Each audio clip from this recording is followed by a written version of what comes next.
Chapter 2. Who took your voice? Excavating the ruins. Take a moment. Breathe with me. In. Hold. And release. Again. In. Hold. And let it go. Good. Now we begin a tender excavation, not digging into dirt, but into memory, not into stone, but into soul. This is where we start uncovering the ruins. This is where we ask the questions so many people are afraid to ask. Who took your voice? Ask yourself, who took my voice? Somewhere along your journey, there was a moment when you shrank. Maybe you were a child, maybe a teenager, maybe even as an adult. But there was that one moment, that one sting, when something inside you whispered, "Don't speak, don't shine, don't be you." Do you remember it? Close your eyes for a second. Allow your body to guide you back. Maybe you remember the sharp tone of a parent telling you, "Be quiet." Maybe it was laughter in a classroom when you got an answer wrong. Maybe it was betrayal when you opened your heart and someone used your truth against you.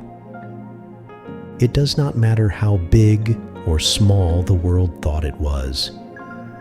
What matters is how it made you feel. Because in that moment, a seed was planted, and that seed said, "It's not safe to be me." And that was the beginning of the silence.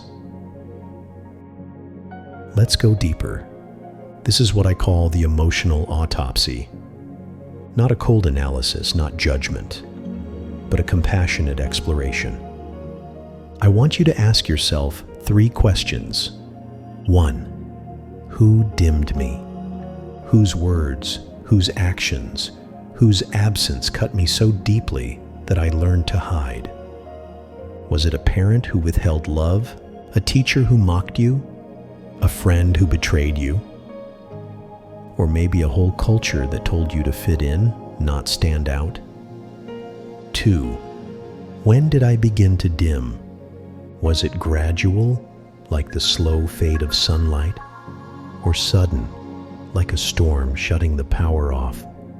Did you wake up one day realizing you had become small? Or did you shrink little by little, moment after moment? 3. What did I lose when I dimmed? Did you lose your laughter? Your creativity? Your courage to speak? Your freedom to say no? Take your time with this. Don't rush. Write these questions down later in your journal if you can.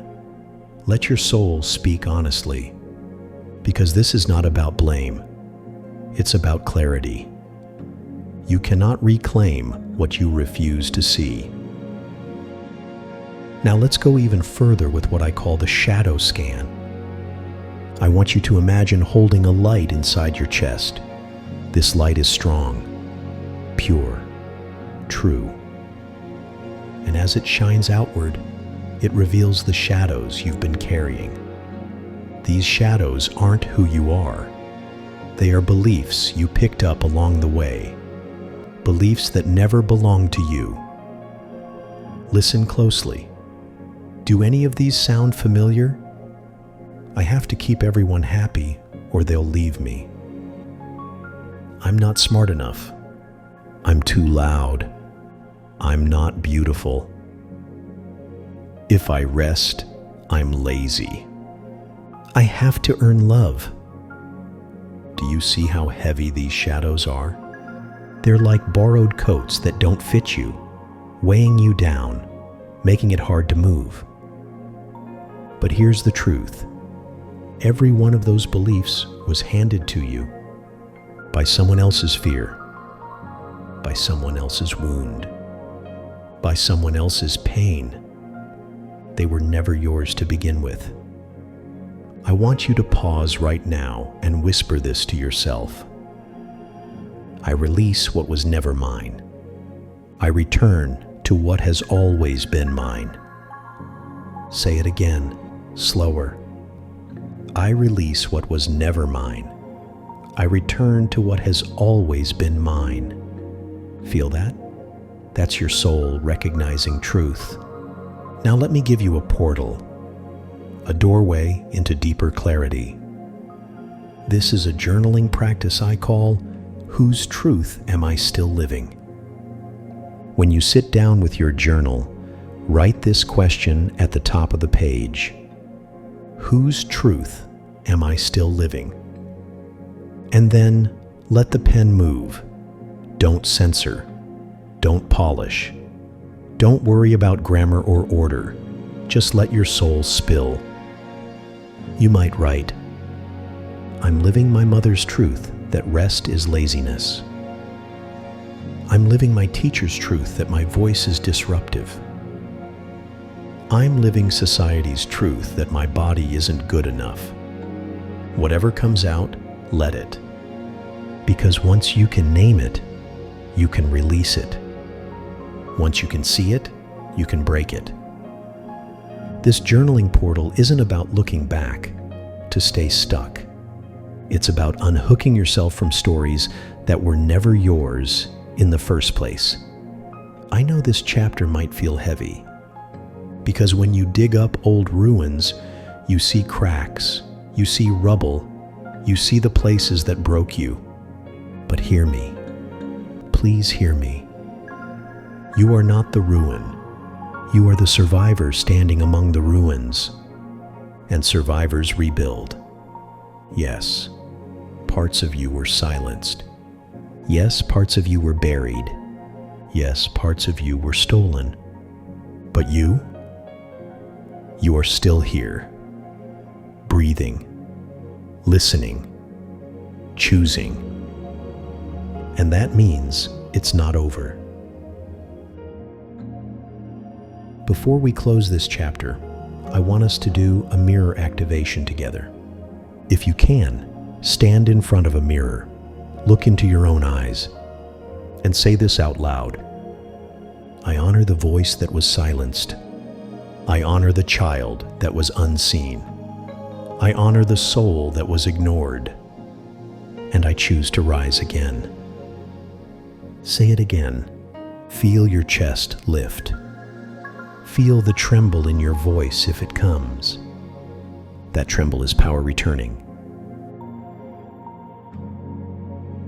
This excavation isn't easy. It asks you to look at the cracks and admit what was lost. But every time you face the silence, you reclaim a piece of your sound. Every time you acknowledge the ruin, you reclaim a piece of your rebuild. So, ask yourself right now, whose truth am I still living? And tomorrow, ask again.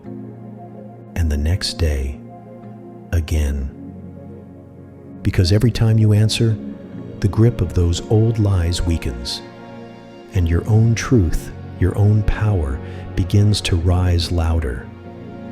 You are not voiceless. You are not powerless. You are in the process of remembering, and that remembering is holy. Take a deep breath now. In. Hold. And release. You've just completed a sacred step. You've excavated the ruins. You've touched the silence. And you've begun to reclaim your sound. In the next chapter, we'll take the rubble you've uncovered and learn how to release it fully, how to cut the cords that have held you, and how to finally breathe free. But for now, rest. You've done deep work today. Let peace sit with you. Let grace wrap you, and let hope rise in you. You're on your way home.